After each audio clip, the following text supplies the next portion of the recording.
자, 사무엘하 16장 1절에서 4절. 다윗이 마루턱을 조금 지나니 무비보셋의 사환 시바가 안장 지은 두 나귀의 떡 200과 건포도 100송이와 여름실과 100과 포도주 한 가죽 부대를 싣고 다윗을 맞는지라. 왕이 시바에게 이르되 내가 무슨 뜻으로 이것을 가져왔느뇨? 시바가 가로되 나귀는 왕의 권속들로 타게 하고 떡과 실과는 소년들로 먹게 하고 포도주는 들에서 곤비한 자들로 마시게 하려 함이니이다. 왕이 가로되 내 주인의 아들이 어디 있느뇨? 시바가 왕께 고하되 예루살렘에 있는데 저가 말하기를 이스라엘 족속이 오늘 내 아비의 나라를 내게 돌리리라 하나이다. 왕이 시바더러 이르되 무비보셋에게 있는 것이 다 내 것이니라. 시바가 가로되 내가 철하나이다. 내 주 왕이여 나로 왕의 앞에서 은혜를 입게 하옵소서 하니라. 3절 한번 읽어보세요. 다윗과 그 종자들이 길을 갈 때에 시므이는 산비탈로 따라가면서 저주하고 저를 향하여 돌을 던지며 티끌을 날리더라. 성경에 나오는 많은 인물들 가운데 뭐 똑똑하고 지혜로운 사람이 참 많이 있고요. 또 그와 반대로 미련하고 어리석고 답답한 사람도 참 많아요. 그래서 그 미련하고 답답한 사람 중에 하나가 이제 오늘 시므이라는 사람이라.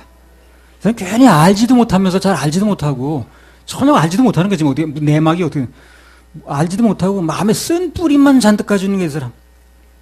그래가지고 자기 인생을 스스로 망쳤습니다. 죽은 사울이 알아주는 것도 아니고 누가 알아준 사람도 없어요. 자기 스스로 그러는 거예요 지금. 내용을 잘 알지도 못하고.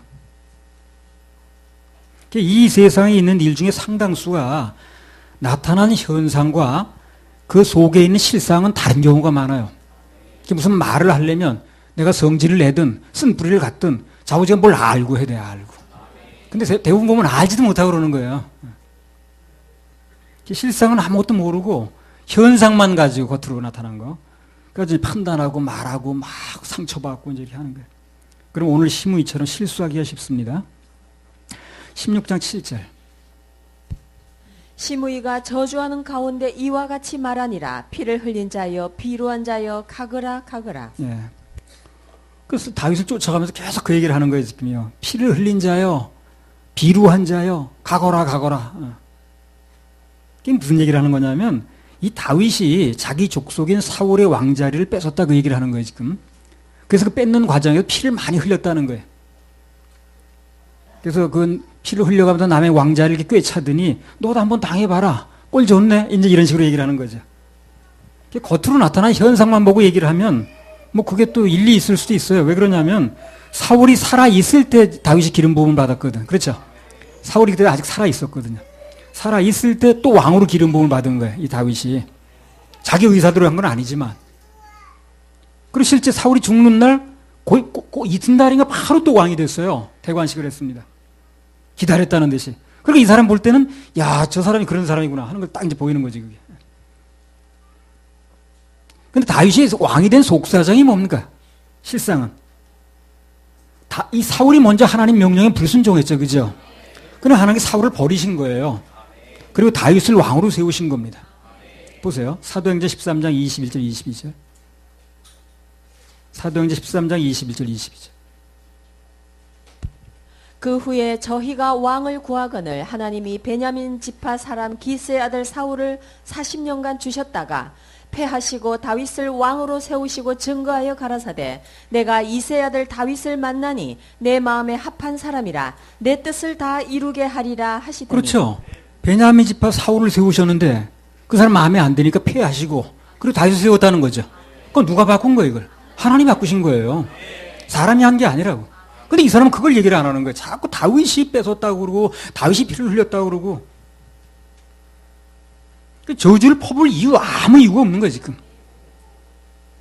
현상만 가지고 눈에 보이는 것만 가지고 내막은 어떤지 알지도 못하고 막 원망하고 쓴 뿌리를 갖고 평생을 그렇게 사는 거예요 이 사람이.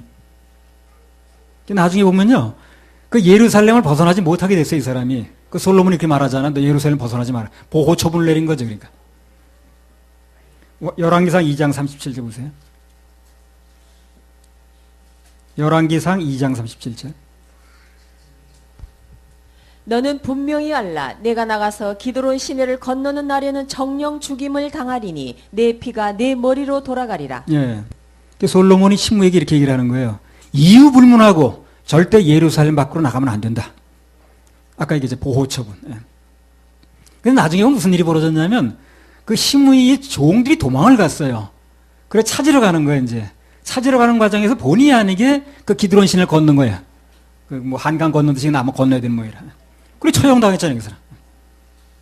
근데 실상도 제대로 모르고 현상만 가지고 일생 동안 쓴뿌리를 가지고 그렇게 원망불평하고 지내더니 자기 평생 묶여 지내다가 결국 그 인생 자체가 이렇게 비참해지는 겁니다. 성경은 시므이 같은 사람을 지혜롭지 못한 자, 어리석은 자 그렇게 말을 하는 거예요. 누가 듣든지 그 일생이 지혜로운 사람이 되길 원한다면 그렇다면 나타난 현상만 가지고 말하면 안 되는 거예요. 속을 정확하게 알고 말을 해야 되는 거예요. 무슨 말을 하려면 좀 알아봐야 돼. 그 내막적으로 그게 어떻게 되는 걸 알아보고 말을 꺼내도 늦지 않다는 거예요. 근데 사람들이 그렇게 안 하더라고요. 그냥 남 무슨 말하면 그 따라가지고 자기도 말 막 해버리는 거예요. 그래서 나중에 보면 책임을 그 사람이 지는 게 아닌데. 실상을 모르고 나타난 현상만 가지고 판단하면 그렇게 말하면 대부분 이 시므이처럼 이렇게 됩니다. 그 전에 제가 그 충주에서 목회할 때 우리 교회에 이제 보험 설계사 하는 자매가 있었는데 아주 보험을 참 잘했습니다. 그래서 그 유능하다고 그래가지고 뭐 진급도 하고 돈도 많이 벌고 하는 사람이 있었어요. 근데 당시 20년 전에 한 달에 300만 원 받았거든요. 그러니까 사람들이 어우 여자 보리로 많이 버네. 그런 이제 얘기를 하는 거예요. 예. 근데 그 나중에 알고 보니까요. 그 중에 거의 절반가량이 자기 보험으로 다시 들어간다는 거예요. 이게 무슨 얘기냐 합니까? 받은 돈 가지고 자기 명의로 무슨 보험을 또 드는 거예요. 실적을 올려야만 자기 또 유지가 되는 거니까. 그래서 교재비 빼고 뭐 접대비 빼게 되면 남는 거는 많아야 70만 원, 80만 원 남는다는 거예요. 근데 사람들이 속사정을 모르다 보니까 돈 많이 받으면서 밥값 좀 내라 그러고 뭐 그냥 그래 돈 뭐 많이 버는 사람이 한턱 쓰지도 않는다 그러더라는 거예요. 그래서 이 나타난 현상하고 실사하고 너무 다른데 사람들이 그런다고 말해요. 그래서 어떤 일이 벌어졌을 때 절대 현상만 보지 말고 겉만 보지 말고 속으로 어떻게 되는 것인가 그거를 이제 알고 뭘 해야 됩니다. 우리 생수원에도 겉만 보고 얘기하는 사람이 이렇게 많아. 겉만 보고 여기 와본 것도 아니고 실제로 알지도 못하면서 뭘 하는지 알지도 못하면서 얘기를 하는 거예요. 누군가 얘기하는 것만 듣고 그렇게. 그런 사람이 결국 안 좋다는 얘기를 하는 거지. 왜 예수님께 관심을 안 갖고 세상 사람들이 그분을 받아들이지 않는가? 겉만 봐서 그래, 겉만. 그저 이스라엘 국적의 한 남자라면 그분이 전직 목수였다면 갈릴리 촌 사람들하고 어울려 물이 왔다 갔다 했던 사람이라면 로마 정부의 죄인으로 몰려와 십자가에 못 박힌 사람이라면 그런 생각을 하는 거예요, 사람들이. 좀 고상하게 말하는 사람은 뭐 4대 성인 중에 한 분이라 이런 얘기하고 겉만 보는 거죠. 그 예수님 실상하고 얼마나 차이가 납니까? 그렇죠? 그 예수님 구약 시대에 그 이제 성막이 예수님 상징하는 건데 성막이 그렇잖아요. 겉으로 볼 때는 그 뭐 물돼지 가죽이라고 그러죠. 시커먼 거. 그래서 그걸 덮어가지고 이제 이렇게 방수를 처리를 했는데 그 밖에서 볼 땐 그런 거예요 이제. 근데 안에 들어가면 그 뚜껑을 하나씩 걷어낼수록 어떻습니까? 황금 보화로 가득 찼잖아요. 예수님이 그렇다는 겁니다. 겉으로 볼 때 잘 몰라요 예수님을. 저렇게 뭐 좋다고 제가 죽치고 앉았냐 비 오는 날 사람들이 가서 뭘 그렇게 먹을 것도 못 먹고 저러고 있냐. 몰라서 그렇죠. 한 번 예수님 안으로 들어온 사람은 그분을 떠날 수가 없습니다. 가면 갈수록 좋은 거예요. 가면 갈수록. 알아가면 알아갈수록 좋은 거예요. 그래서 소망이 생기고 겉만 보고 그러는 거죠 사람들. 겉만 보고. 골로새서 2장 2절에 3절.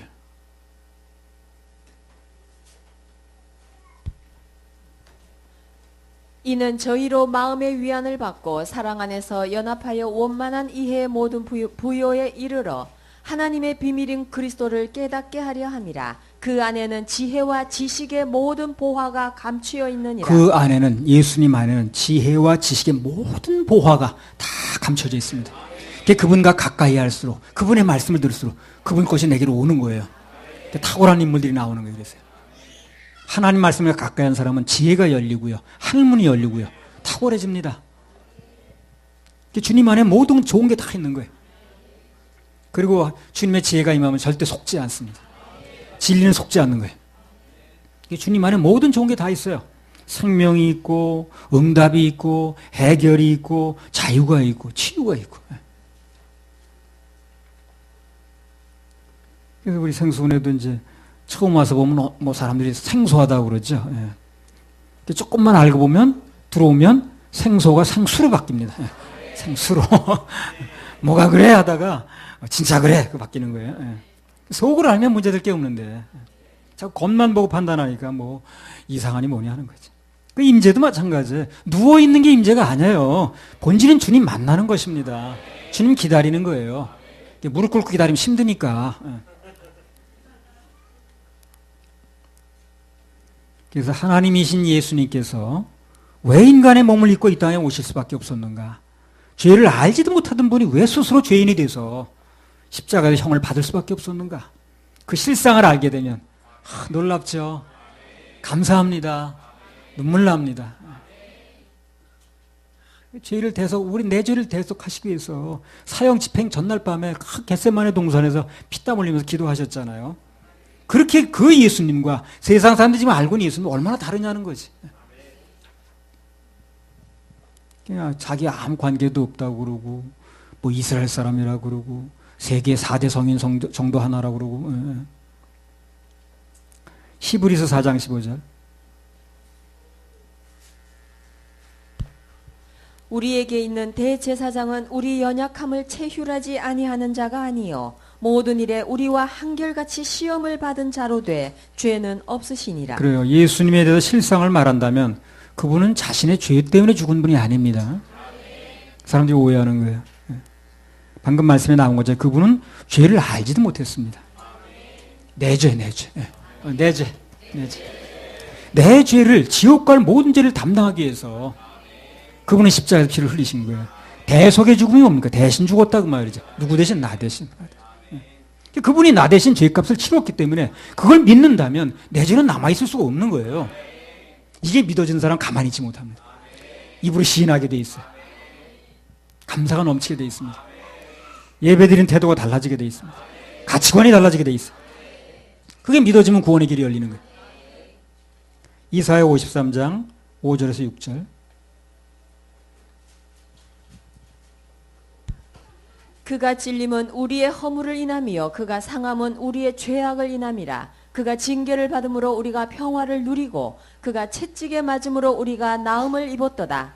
우리는 다 양 같아서 그릇 행하며 각기 제 길로 갔거늘 여호와께서는 우리 무리의 죄악을 그에게 담당시키셨도다. 그래요. 그가 찔림은 우리의 허물을 인하며 그가 상함은 나의 죄악을 인함이라. 맞습니다. 그가 징계를 받음으로 우리는 하나님과 평화를 누리게 된 거예요. 그가 채찍에 맞음으로 우리는 남을 입은 것입니다. 그래서 이 말씀이 믿어지면 영혼 구원받고 육신은 치료되는 역사가 일어나는 거예요.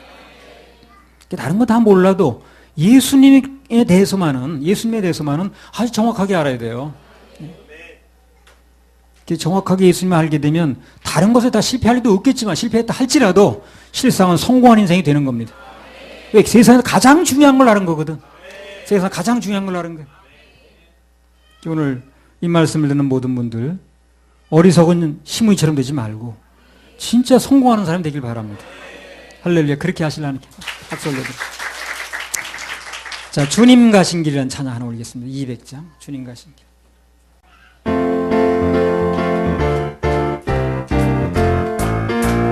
주님 가신 길. 주님 가신 십자가의 외롭고 무거웠던 길 불고다의 거친 언덕 지치신 주님의 모습 오 나의 주님 용서하소서. 오 나의 주님 용서하소서. 죄인 위에 고난 받으셨네. 죄인 위에 고난 받으셨네. 이 세상에 생명 주시기 그렇게도 원하셨던 길 머리에는 가시 면류관 허리에는 굵은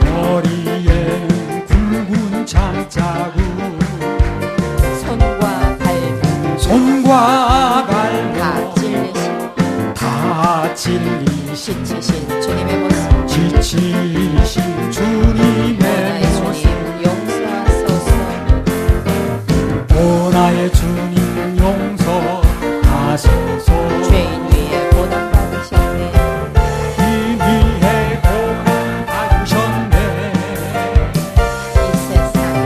이 세상에 이 세상에 생명 주시길 생명 주시기 그렇게도 원하셨던 그렇게도 원하셨던 길 마르는 눈물 마르는 눈물 타는 목마름 타는 목마름 피로 찌든 십자가 위에 피로 찌든 십자가 위에 하늘 향해 하늘 향해 호소하신 호소하신 버림받은 주님의 영혼 버림받은 주님의 영혼 오 나의 주님 용서하소서 오 나의 주님 용서하소서 죄인 위에 고난 받으셨네 이 위에 고난 받으셨네 이 세상에 이 세상에 생명 주시길 생명 주시기 그렇게도 원하셨던 그렇게도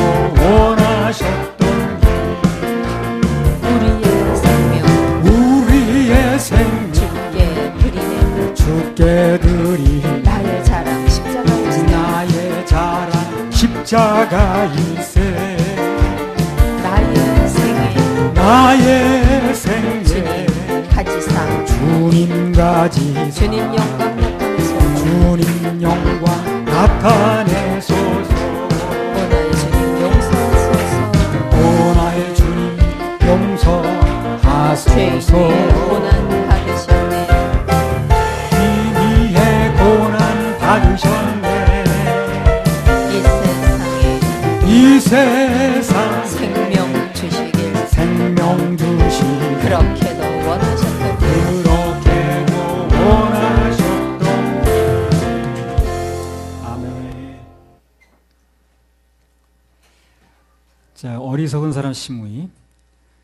두 번째로 지혜로운 사람들을 좀 보겠습니다. 첫 번째 시바, 사무엘하 16장 1절에서 4절. 다윗이 마루턱을 조금 지나니 무비보셋의 사환 시바가 안장 지운 두 나귀의 떡 200과 건포도 100송이와 여름실과 100과 포도주 한 가죽 부대를 싣고 다윗을 맞는지라 왕이 시바에게 이르되 네가 무슨 뜻으로 이것을 가져왔느냐 시바가 가로되 나귀는 왕의 권속들로 타게 하고 떡과 실과는 소년들로 먹게 하고 포도주는 들에서 곤비한 자들로 마시게 하려 함이니이다. 왕이 가로되 내 주인의 아들이 어디 있느냐 시바가 왕께 고하되 예루살렘에 있는데 저가 말하기를 이스라엘 족속이 오늘 내 아비의 나라를 내게 돌리리라 하나이다. 왕이 시바더러 이르되 무비보셋에게 있는 것이 다 내 것이니라. 시바가 가로되 내가 절하나이다. 내 주 왕이여 나로 왕의 앞에서 은혜를 입게 하옵소서 하니라. 자, 첫 번째 나온 인물인 시므이는요, 나타난 현상만 가지고 원망하고 마음에 쓴뿔 가지고 살다가 비참하게 됐습니다. 그리고 마지막에 다윗이 나올 텐데요.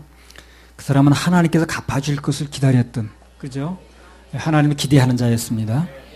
근데 이 두 번째 나오는 이 시바란 인물이 좀 평가하기가 애매한 사람이에요, 이 사람이. 좋은 사람인지 나쁜 사람인지 아리송합니다. 오늘 보면 시바가 뭘 했습니까?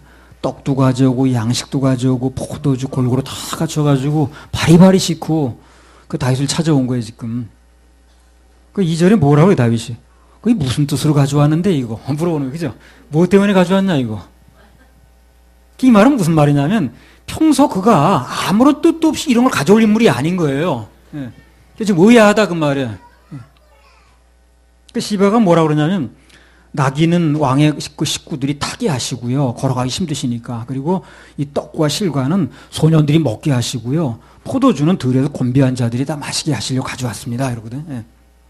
또 물어보죠. 다윗이 미심쩍으니까. 그럼 내 주인은 어디 있는데? 예.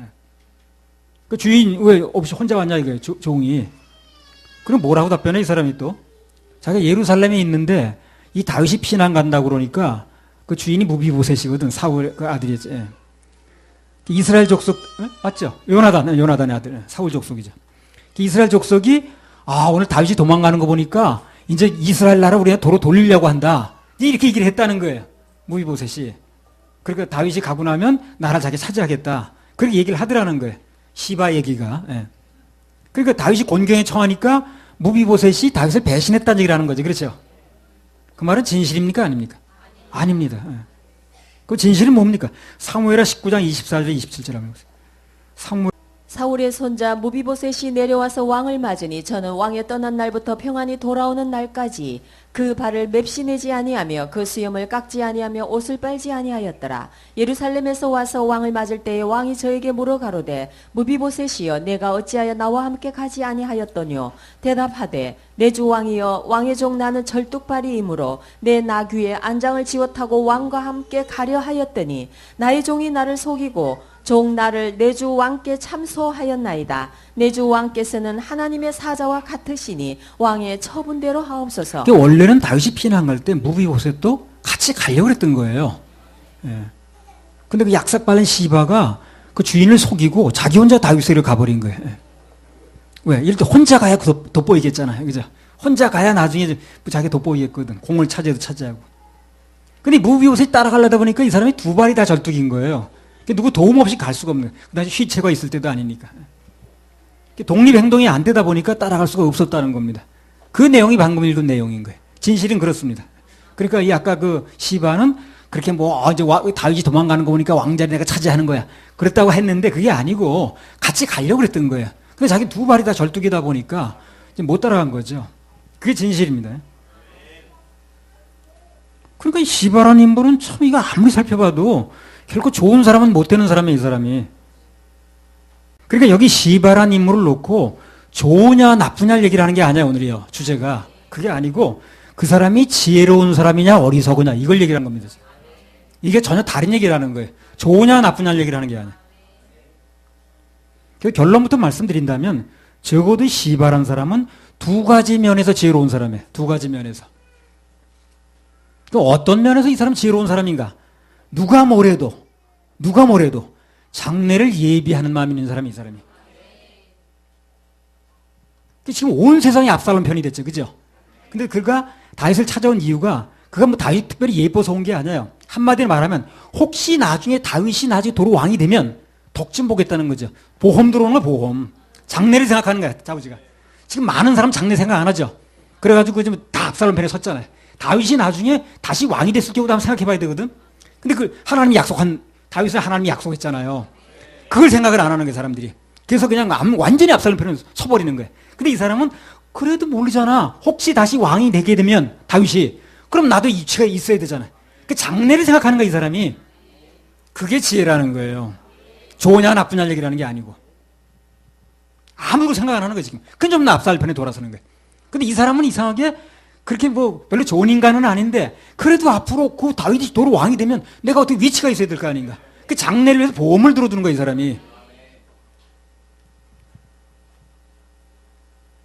다들 다윗을 떠나는데 그래 다소 위험을 무릅쓰고 그러니까 압살롬한테 걸리면 안 좋으니까 다윗 편에 서주는 거야, 이 사람이. 다들 피난가는 와중에 찾아와서 일을 하는 거예요, 지금. 다른 건 다 몰라도 어쨌든 그는 장래를 예비하는 자였다는 거예요. 그런 측면에서 보면 여타 다른 사람보다 어떻습니까? 지혜롭죠. 현재만 생각하지 않고 장래를 대비하는 마음이 있었다는 거예요, 이 사람이. 그것이 지혜롭다는 겁니다. 누가복음 16절 1절 2절. 또한 제자들에게 이르시되 어떤 부자에게 청지기가 있는데 그가 주인의 소유를 허비한다는 말이 그 주인에게 들린지라. 주인이 저를 불러 가로되 내가 네게 대하여 들은 이 말이 어찌미뇨. 내 보던 일을 세마라. 청지기 사무를 계속하지 못하리라 하니. 자, 주인에게 해고나기 직전에 청지기 얘기가 나왔어요. 내가 보던 일을 세마라면 뭡니까? 그만두라고 말이지, 이제 세마하고. 예.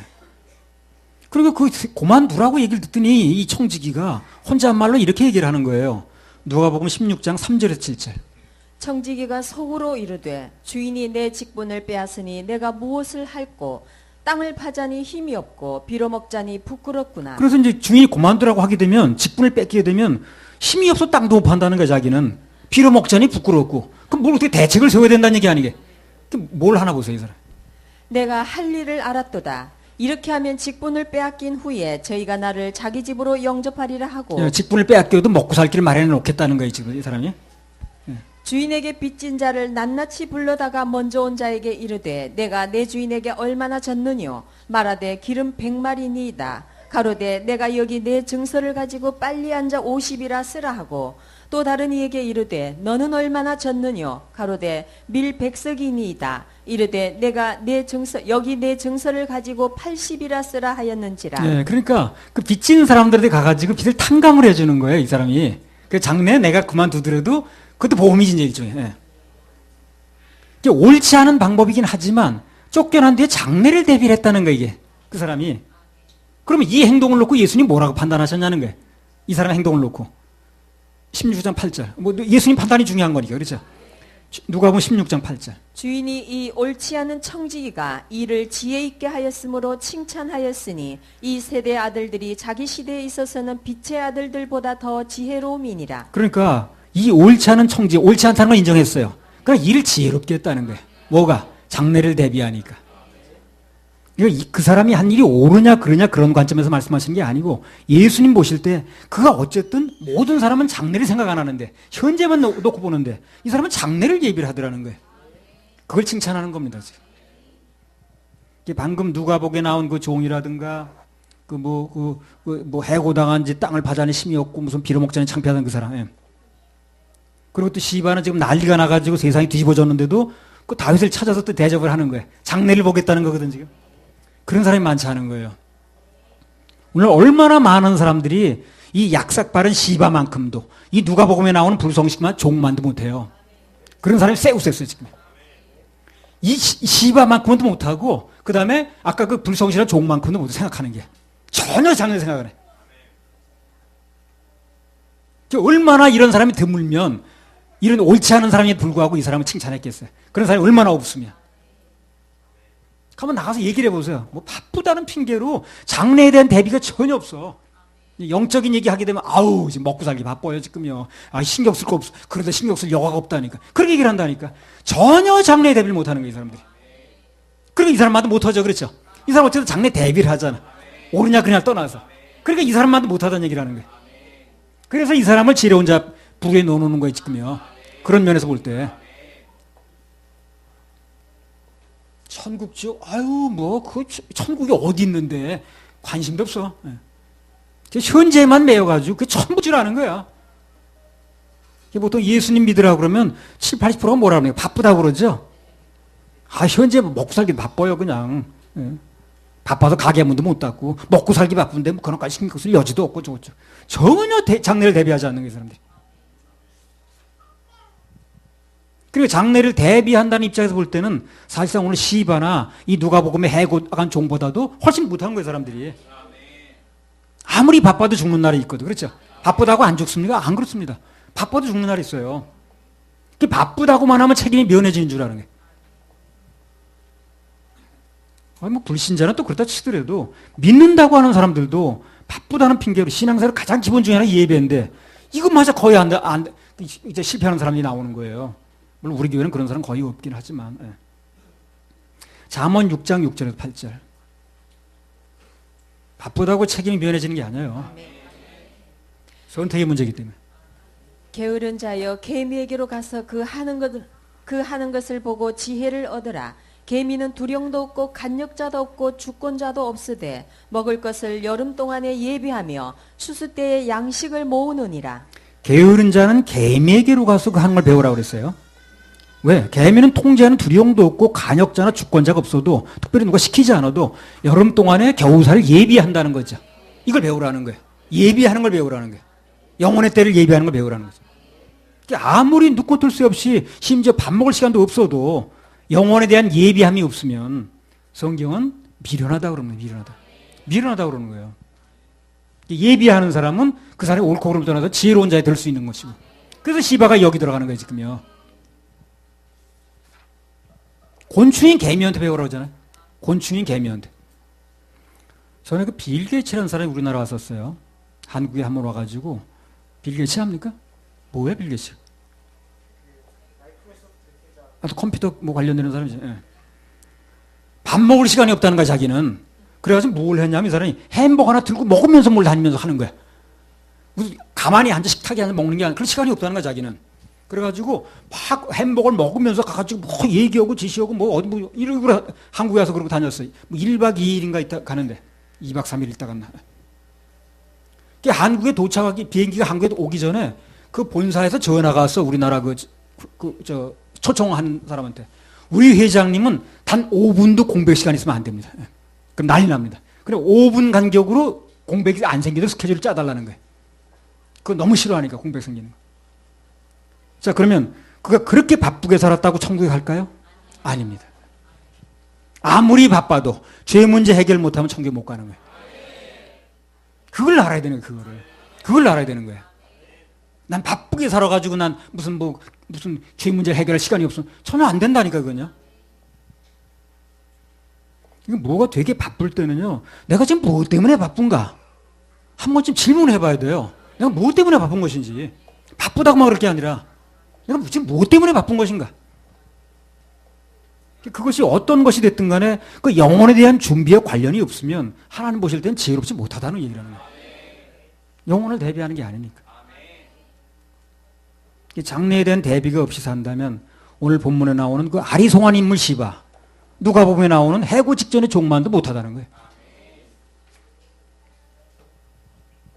심지어는 그 땅에 계는 개미, 겨울을 대비해서 그 도토리 모으는 다람쥐만 못한 거예요.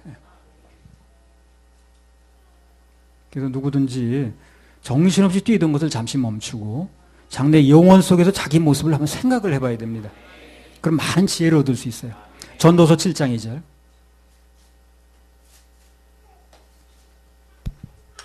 초상집에 가는 것이 잔치집에 가는 것보다 나으니 모든 사람의 결국이 이와 같이 됨이라. 네. 산자가 이것에 유심하리로다. 초상집에 가는 것이 잔치집에 가는 것보다 낫다는 거예요. 왜 그렇습니까? 잔치집에서 먹고 마시고 즐기는 것밖에 없어요. 생각해볼 여지가 없어. 그러나 초상집에서는 잠시나마 내 인생은 어떻게 되는 거야? 저 사람만 관에 들어가는 게 아니잖아. 그럼 언젠가 나도 그런 운명이 들 텐데 나는 어떻게 되는 거야? 생각해볼 여지가 있다는 거예요. 초상집에서는. 초상집에 가서 음식을 더 잘 차린다는 얘기를 하는 게 아니에요. 잔치집에서는 생각할 여지가 없어요. 그래서 초상집에 가게 되면 누워있는 관을 보게 되면 자기도 생각을 해본다는 거지. 잠시나마. 그래서 성경은 잔치집에 가는 것보다 초상집에 가는 것이 낫다는 얘기를 하는 거예요. 그래서 혹시라도 장래를 대비할 수 있는 지혜를 얻을 수가 있거든. 초상집에 가면. 아, 그래. 나도 똑같은 운명이 될 텐데 나는 그러면 어딜 가는 거야 앞으로 하는 걸 한번 생각해 볼 여지가 있다는 거예요. 장래에 대해서 초상집에서는. 얘기를 요약하면 오늘 시바라는 인물은 좋으냐 나쁘냐 그런 기준이 아니고 지혜로웠냐 미련했냐 그걸 기준으로 말을 하는 거예요. 그래서 장래를 대비하는 면에 조금 더 관심이 없는 그런 현대인들이 교훈을 받아야 된다는 겁니다. 할렐루야. 우리 하나님께 박수 올려드려요. 33번 하나 더 해볼까요? 이 세상을 산다면.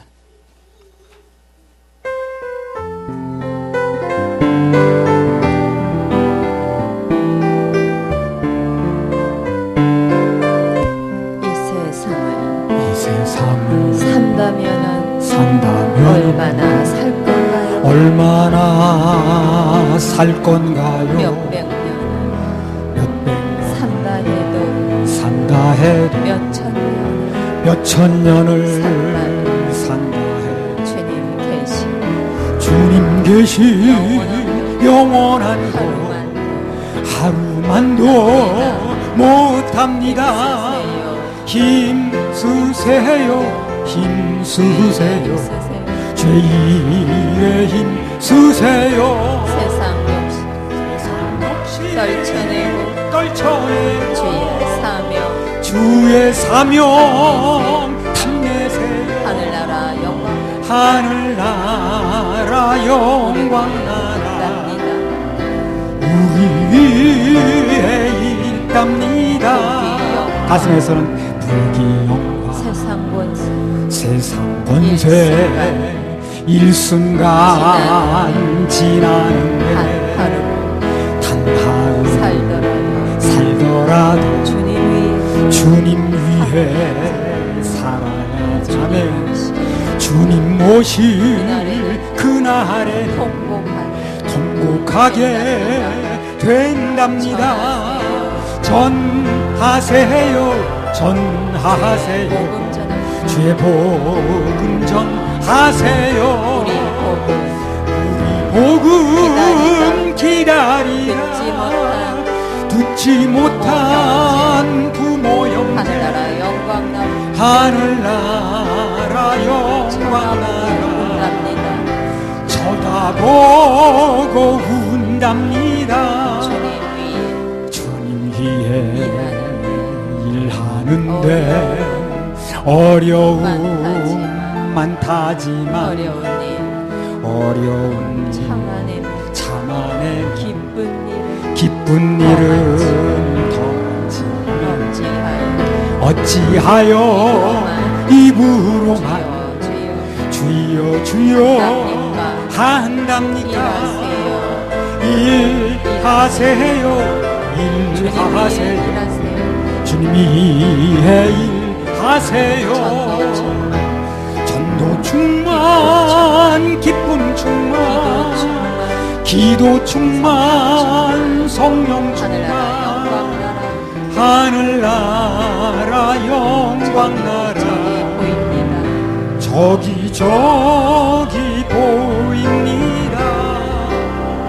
아멘. 사무엘하 16장 1절에서 다윗이 마루턱을 조금 지나니 무비보셋의 사환 시바가 안장 지은 두 나귀의 떡 200과 건포도 100송이와 여름 실과 100과 포도주 한 가죽 부대를 싣고 다윗을 맞는지라. 왕이 시바에게 이르되 내가 무슨 뜻으로 이것을 가져왔느냐. 시바가 가로되 나귀는 왕의 권속들로 타게 하고 떡과 실과는 소년들로 먹게 하고 포도주는 들에서 곤비한 자들로 마시게 하려 함이니이다. 왕이 가로되 내 주인의 아들이 어디 있느냐. 시바가 왕께 고하되 예루살렘에 있는데 저가 말하기를 이스라엘 족속이 오늘 내 아비의 나라를 내게 돌리리라 하나이다. 왕이 시바더러 이르되 무비보셋에게 있는 것이 다 내 것이니라. 시바가 가로되 내가 절하나이다. 내 주 왕이여 나로 왕의 앞에서 은혜를 입게 하옵소서 하니라. 시바가 지혜로운 인물로 분류가 됐죠. 그래서 첫 번째 왜? 장래를 예비했다고 그랬어요. 또 하나는 심는 자의 사람이. 그러니까 이제 오늘 아까 말씀드린 대로 시바가 이제 뭔가 이렇게 가져 나왔는데 나름대로 의도가 있는 겁니다. 그렇죠? 괜히 그런 게 아니에요. 그걸 이제 다윗이 알아낸 거예요. 아, 이 사람이 무슨 의도가 있구나. 그래서 그 의도가 있는 게 이제 보여지니까 어떻게 했어요? 그 주인의 땅을 가지라고 그랬죠. 주인의 땅을 가져. 결국 시바는 목적 달성을 했습니다. 원래 온 목적이 그거예요. 그래서 다윗이 이뻐서 온 게 아니고, 그래서 이런 되게 어려울 때 상대가 저 돋보이게 해가지고, 그래가지고 좀 얻어내려고 하는 거거든요. 다윗은 모르겠어요. 그걸 왜 하는지 이 사람. 그러니까 그래, 땅 가져 그래. 어차피 피나가면서 뭐 땅 가져갈 수도 없는 거니까. 근데 여기 우리가 뭘 하나 볼 필요가 있냐면, 자기 목적을 이루는데 빈손으로 오지 않았다는 거예요. 이게 참 중요한 겁니다. 그거 그냥 빈손으로 왔으면 이렇게 되질 않아요. 하여튼 어찌 의도된 받은 뭐든 가져왔다는 거예요, 이 사람이. 바꿔 말하면 심었다는 것입니다. 이게 굉장히 중요한 겁니다. 그 사람이 의도됐든 말했든 그냥 왔으면은요, 이 다윗이 그렇게 할 수가 없어요. 할 필요가 없어요. 그럴 필요 뭐 있습니까? 근데 가져온 거예요, 이 사람이. 먹은 거예요, 다윗이. 그러니까 목적을 이루기 위해서 그냥 온 게 아니라, 빈손으로 온 게 아니라 뭔가 먼저 심었다는 겁니다. 시바란 인물이 지혜로운 거 두 번째는요, 뭔가 얻으려면 먼저 심어야 된다는 걸 아는 사람이에요, 이 사람이. 뭐 자기가 싣고 온 거, 바리바리 싣고 온 게 이제 다 의도가 있긴 하지만, 분명한 것은 상대로부터 뭘 얻어내기 위해서는 나도 뭔가를 내놔야 된다는 걸 알고 있는 거예요, 이 사람이. 일단 심어야 된다는 걸 알고 있는 거예요. 이건 모르는 사람 무지하게 많습니다. 그렇죠? 시바만도 못한 사람이 많은가 그러니까, 한마디로. 왜 심는 게 중요하냐면요, 나중에 보면 이 시바가 말한 모든 것이 거짓이었다는 게 밝혀져요. 그렇죠? 그거 아까 무슨 주인이 무슨 도망갔네, 뭐 자기가 무슨 나라 도로 차지했나, 다 거짓말이었어요, 그거요. 실상은 뭡니까? 무비보셋도 같이 가려고 그랬는데 이 사람이 그냥 따돌리고 가는 바람에 자기는 두 발이 12개를 못 간 거거든. 그러니까 그 사람 한 말이 전부 거짓말이에요. 모든 것이 거짓이었다는 것이 밝혀졌는데도 무비보스의 증언에 의해서 그걸 다 밝혀진 다음에 다윗이 시바에게 무슨 벌을 내려느냐 하는 거예요. 자, 19장 24절 29절 사무엘이 씹는 게 왜 중요한가 얘기를 하는 거예요. 그래서 그 모든 거짓이라는 게 밝혀졌죠. 근데 다윗이 나중에 뭘 하는가 보세요. 사무엘하 19장 24절 29절. 사울의 손자 무비보셋이 내려와서 왕을 맞으니 저는 왕에 떠난 날부터 평안히 돌아오는 날까지 그 발을 맵시 내지 아니하며 그 수염을 깎지 아니하며 옷을 빨지 아니하였더라. 예루살렘에서 와서 왕을 맞을 때에 왕이 저에게 물어 가로되 무비보셋이여 내가 어찌하여 나와 함께 가지 아니하였더뇨. 대답하되 내 주 왕이여 왕의 종 나는 절뚝발이이므로 내 나귀의 안장을 지워 타고 왕과 함께 가려 하였더니 나의 종이 나를 속이고 종 나를 내 주 왕께 참소하였나이다. 내 주 왕께서는 하나님의 사자와 같으시니 왕의 처분대로 하옵소서. 내 아비의 온 집이 내 주 왕 앞에서는 다만 죽을 사람이 되지 아니하였었나이까. 그러나 종을 왕의 상에서 음식 먹는 자 가운데 두셨사오니 내게 오히려 무슨 오름이 있어서 다시 왕께 부르짖을 수 있사오리이까. 왕이 저에게 이르되 내가 어찌하여 또 내 일을 말하느냐. 내가 이르노니 너는 시바와 밭을 나누라. 무비보스 29절까지 읽었죠. 그러니까 이제 얘기를 들어보니까 그런 거예요. 자기는 그렇게 가려고 했는데 요 사람이 그냥 약삭 빠르게 안장 이렇게 지어놓고 해주는 척하더니 자기 갚버렸다는 거 혼자. 그리고 가서 나를 이렇게 참소했다는 거야. 그냥 왕자를 노래 찾아했다고 그랬다는 동말에. 손 거짓말만 갖다 한 거거든, 지금. 그 얘기를 다시 다 들었습니다. 듣고 나더니 뭐라고 그러냐면 19장 29절 다시 읽어보세요. 왕이 저에게 이르되 내가 어찌하여 누구가 누구한테 얘기를 하는 거예요, 지금요? 다윗 왕이 무비보셋한테. 예. 왕이 저에게 이르되 내가 어찌하여 또 내 일을 말하느냐. 내가 이르노니 너는 시바와 밭을 나누라. 예.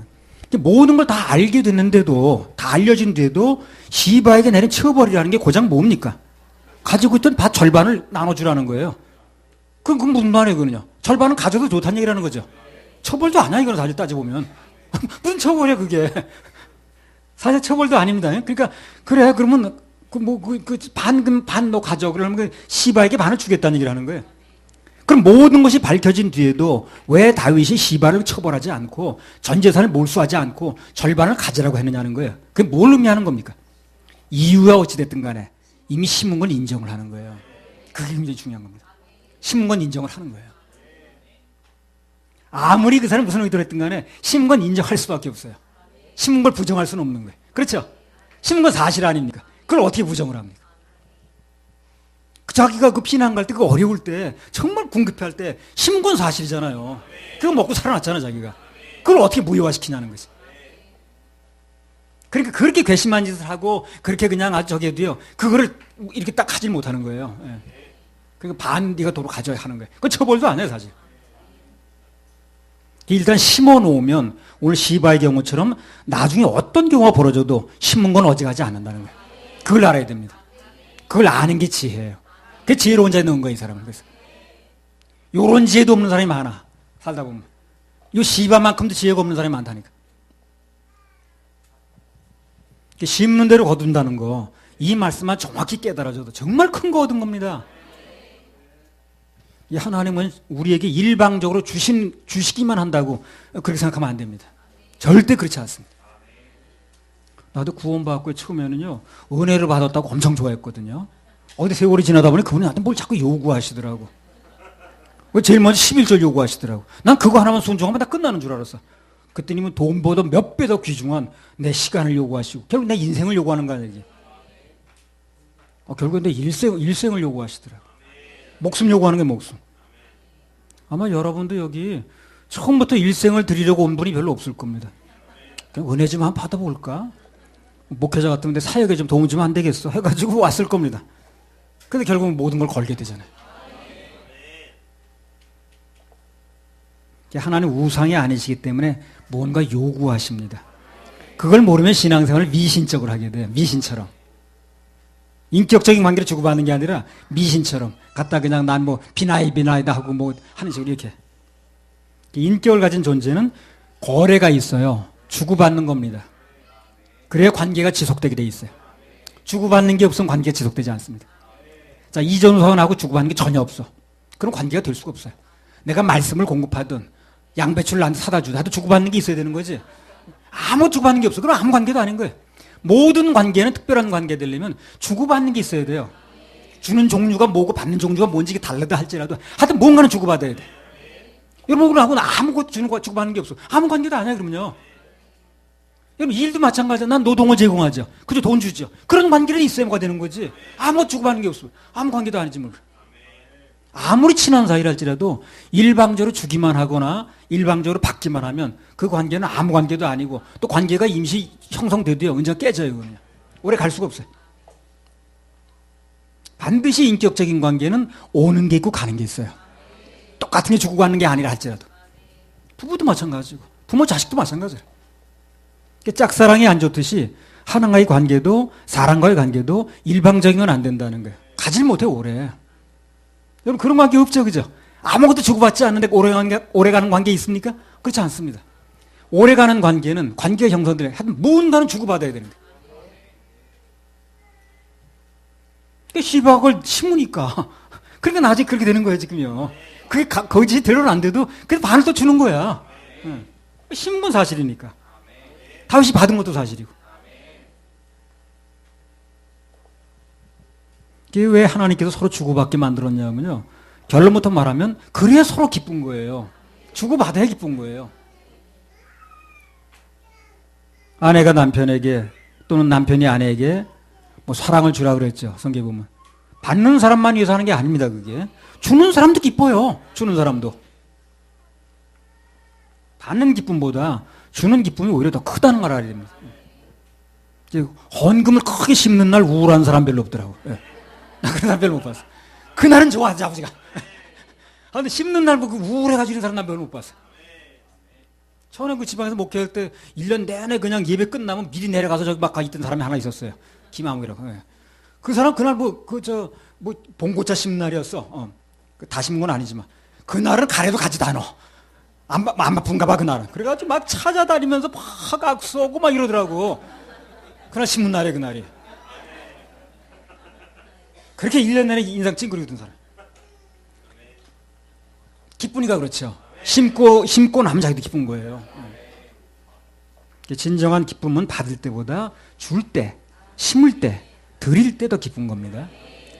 내가 노현정?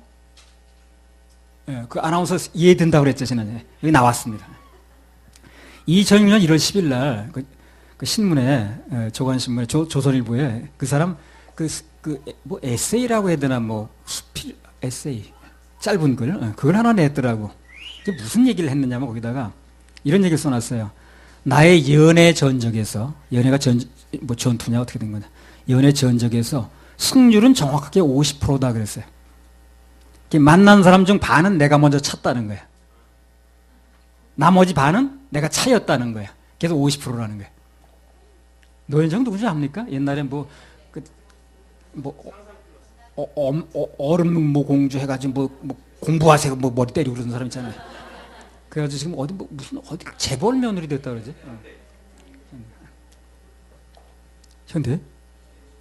연예가에 밝으시네 여기 분들이.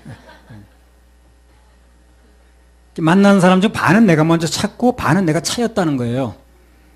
그래서 그쯤에서 드는 생각이 뭐냐면 나는 이긴 연애에서 행복했는가 아니면 진 연애에서 행복했는가 이거 생각해 보겠더라는 거죠 자기가. 근데 이 사람 결론이 두말 할 것 없이 내가 진 연애가 훨씬 행복했다 그랬어요. 왜? 내가 더 많이 사랑한 거니까. 그리고 그런 연애들은 어김없이 나를 성장하게 만들더라는 거예요. 그러니까 자기가 진 연애가 이긴 연애보다 훨씬 더 행복했다는 건 뭘 의미하냐면 그가 졌던 연애는 그 사람보다 내 쪽에 사랑을 더 많이 줬다는 거죠. 그게 행복하더라는 거예요. 비록 안 됐어도. 그래서 인간관계에서도 주는 사람은 기쁘다는 거죠. 받기만 하는 사람은 늘 불만이고 왜 그거밖에 안 주는 거야? 저 사람은 주면서 날 왜 안 주는 거야? 전에 협회에서는 전에 협회에서도요. 심는 사람하고 받는 사람 차이가 아주 확연하게 나더라고. 그 당시에 그 앰프보드 목사가 했었는데 그 사람 심질 않아. 자기 기계 보러 왔다는 거야. 그래서 똑같이 예배대에 앉았으면 전혀 심질 않더라고. 그리고 완전히 이 사람 목석이야. 앉아가지고 누가 집회가 뭐 어떻게 돌아가는지 누가 막 은혜 받았다고 뭐 병이 치료했다고 막 기뻐 뛰어도 이 사람 전혀 관심이 없어 거기. 가만히 앉아가지고 속고가 따로 없더만. 그러니까 심지 않으면 주고받지 않으면 그렇더라고. 사람과의 관계도 하나님과의 관계도 서로 주고받고 해야 기쁨이 있습니다. 그리고 성장이 있는 거예요. 일방적인 관계는 발전이 없습니다. 진전이 안 돼요. 그리고 언젠가 깨져요, 그게. 그 좋은 예가 고린도 교회예요. 그 고린도 교회는 바울이 개척한 교회죠. 그 애착을 가지고 뭐 빌립보 교회라든가 뭐 여러 그 교회를 통해서 많이 헌금을 이렇게 해가지고 갖다 줬습니다, 고린도 교회. 근데 성경에 보게 되면요, 고린도 교회가 바울 사도에 제일 공격을 많이 했어요. 사도권을 문제 삼으면서. 일방적인 관계는 늘 약한 거예요, 이렇게 해서. 일방적인 관계. 일방적이 되면 고마운 줄 모르거든. 어떤 관계에서든지 일방적인 관계는 지혜롭지 못한 관계입니다. 뭐라 주고받아야 돼, 주고받아야 돼. 그래서 우리 인생에서 기쁨을 누리려면, 행복하길 원한다면 주고받으셔야 됩니다. 하나님이 원하시는 건 예배입니다. 우리가 원하는 건 은혜 받는 거예요. 그래 예배 드리면 그분이 우리 은혜를 주시는 거예요. 주고받는 거예요. 받기만 하면 기쁨이 없습니다. 그리고 관계가 오래 못 가요, 그러냐. 주고받는 것은 인격적인 관계, 하나님과 우리 관계도 인격이고 사람 사이도 인격인데 반드시 필요하다는 겁니다. 누가복음 6장 38절. 난 시바가 이거 하는 거 보니까 정말 배울 점이 많더라고요, 이 사람. 좋은 사람은 아닌데. 예. 주라 그리하면 너희에게 줄 것이니 곧 후휘되어 누르고 흔들어 넘치도록 하여 너희에게 안겨주리라. 너희의 헤아리는 그 헤아림으로 너희도 헤아림을 도로 받을 것이니라. 예. 누르고 흔들어서 한 번 했어요. 누르고 꽉 흔들세요. 누르고 흔들어서 넘치도록 부어주리라. 여러분 안 하셔야죠. 부어주리라. 사도행전 20장 35절.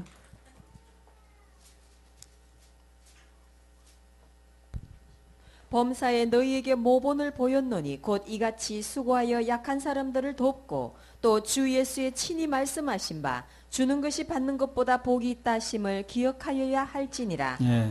주는 자가 받는 자보다 복이 있다는 거예요. 그래서 이 말을 깨닫고 실천하면 지혜의 문이 열리면 지혜의 문이. 축복의 문도 열려요. 심는 거에 대해서 열리기 시작하면 축복이 열려요. 지혜가 열리게 되어 있습니다. 관계가 열립니다. 당연히 앞길도 열립니다. 그래서 아무튼 오늘 미리 심고 자기 것을 챙기는 그 시바를 통해서 우리는 지혜를 얻을 수가 있습니다. 할렐루야. 깨닫게 하신 하나님의 기능을 받습니다.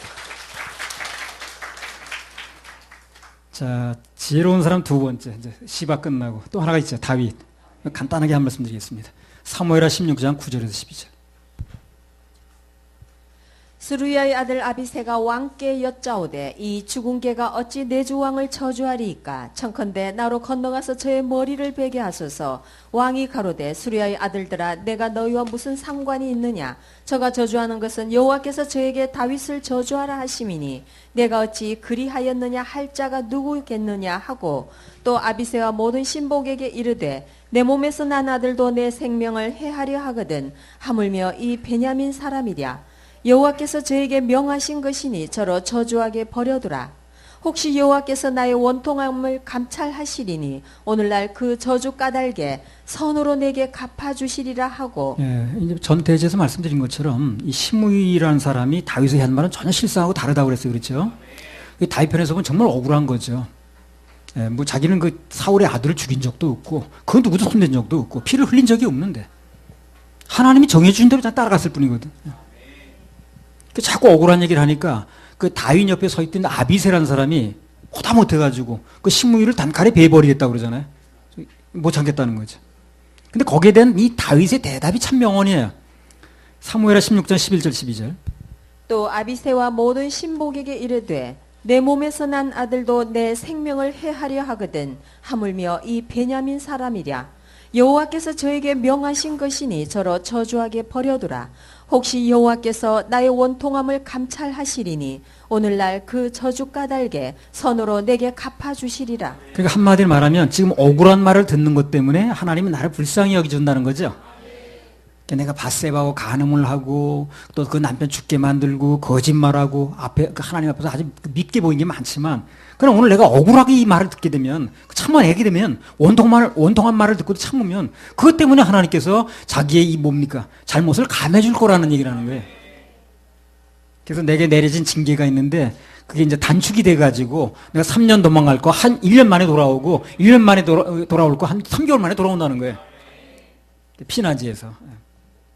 지혜로운 자는 어떤 상황에서도 하나님을 기대하면서 하나님의 처분을 바랍니다. 그 사람하고 맞닥뜨리지 않고. 이게 지혜예요. 근데 지혜롭지 못한 사람은 어떻게 합니까? 하나님이 해줄 걸 생각하지 않고 자기가 맞닥뜨리려고 그래.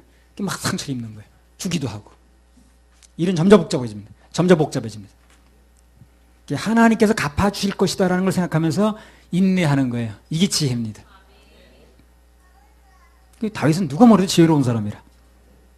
그래서 삶 속에서 누군가 나에게 억울하게 하고 또 잘못한다 할지라도 그래도 그걸 참아내면 하나님께서 해결하실 줄 믿고 참는 거예요.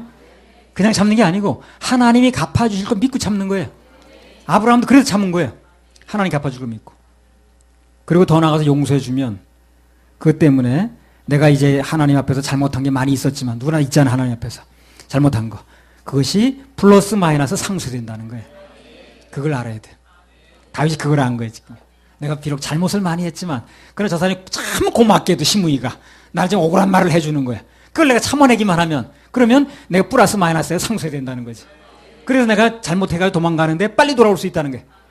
이 계산법을 알아야 돼. 이 계산. 근데 이걸 잘 몰라 사람들이. 공공연한 비밀인데 몰라가지고 그걸 기대하는 게 아니라 스스로 막 하려다가 그냥 일만 또 이제 하나님 축복만 자꾸 놓치는 거예요. 다윗이 그걸 하는 거예요 지금. 그래 내가 잘못한 건 맞아. 몹쓸 짓을 했지. 그 나의 부인을 건드리고 남편 죽게 만들고 거짓말하고 그랬지만 그러나 내가 그래 도망가고 있는 건데 지금 쫓겨가고 있는 건데 이 억울한 사람이 이 사람이 나서 날 억울한 말을 막 욕을 하는 거야. 저주를 하는 거야. 얼마나 감사한지 모르겠는 거예요. 그 사람이. 시므이가. 그 감사한 사람 죽이겠다고 그러니까 죽이지 말라고 그러는 거예요. 그래서요. 그 감사한 사람 왜 죽이냐고. 나 지금 징계받을 거 감해주는 사람인데 지금. 그 사람 왜 죽이냐고. 그러니까 죽이지 마라. 죽이지 마라. 누구야 그 아비새는 그걸 못 알아듣는 거니까 그 꼴 보기 싫은데 죽이자고 그러잖아. 그거 죽이면 안 되지. 나 지금 그 징계를 감해주고 있는 사람인데. 살다가 우리 하나님 앞에 잘못 안 하는 사람이 누가 있어요. 근데 잘못을 했는데 징계가 올 수도 있는데 그걸 감해주는 사람이 나오는 거예요. 그러니까 그것만 알게 되면 그것만 깨닫게 되면 아주 그 사람 너무 감사한 거야. 너무 감사한 거야. 그러니까 절대 죽이면 안 되는 거지 그 사람. 그러니까 누가 잘 알지도 못하고 나한테 억울한 말을 하면 그게 바로 내 인생의 플러스가 되는 겁니다. 그것 때문에 하나님께 날 징계하시다가도 불쌍하다 쟤. 불쌍하다 하면 끝나는 거야. 불쌍하다 그러면. 잘못해서 징계가 내려졌는데 저렇게 억울한 말 듣고도 참는 거 보니까 불쌍하다. 그럼 끝. 그것 때문에 다윗이 말한 것처럼 자기가 다윗이 받는 징계가 짧아졌어요. 금방 돌아오면서 그 다음에 금방 돌아와요. 누가 나에게 잘 알지도 못하면서 억울하게 말하면 그것 때문에 오히려 내 인생에 더하기가 된다는 거 믿으시기 바랍니다. 지금 누군가 자기 인생에서 억울하고 원통한 일을 당한다면 열받을 필요가 없어요. 그것 때문에 오히려 내 인생이 전화위복이 될 수 있다니까요. 그것 때문에 하나님의 긍휼을 입을 수 있다니까요. 그걸 깨닫게 되면 인생의 차원이 달라집니다. 차원이 달라져요. 들리는 얘기에 의하면 유도를 잘하는 사람은 상대방의 힘을 역용한다고 그래요. 그래가지고 들어오는 힘을 역용해서 넘기기도 그런다. 마찬가지로 우리 생애에서 누가 나를 핍박하고 넘어뜨리려고 하면 그것을 오히려 이용해서 우리는 하나님 앞에서 내가 상급을 쌓는 그런 기회를 삼으면 좋아요. 그런 지혜가 충만하시길 바랍니다. 오늘 말씀을 요약하겠습니다. 어리석은 자와 지혜로운 자라는 이제 주제였는데요. 어리석은 자 시므이 속사정도 모르고 전혀 내막도 모르고 겉사정만 보고 나타난 것만 보고 그냥 쓴뿌리 가지고 살다가 자기가 이제 비참하게 죽었습니다. 그런 인생 살면 안 됩니다. 잘 알아봐야 됩니다. 무슨 얘기를 할 때는 자기 속으로 알아봐야 돼요. 하나님에 관해서 좀 알아봐야 됩니다. 그냥 무조건 남 얘기만 듣고 할 게 아니라. 지혜로운 자 첫 번째 시바였죠. 장래를 예비하는 자였다고 그랬어요. 그리고 뭔가 얻으려면 심어야 된다는 거 아는 사람이었다는 거예요. 그래서 오늘날 많은 사람들이 시바만도 누가복음에 나오는 그 종만도 못한 사람 많다고 그랬어요. 지혜로운 자 두 번째 다윗. 억울한 핍박과 억울한 누명을 쓰고 불리기 온다 할지라도 하나님께서 갚아줄 것을 믿고 그분을 기대하면 하나님께서 개입하셔서 도와주신다고 그랬어요. 그걸 깨닫는 게 지혜라고 그랬습니다. 할렐루야. 우리 하나님께 박수 올려드려요.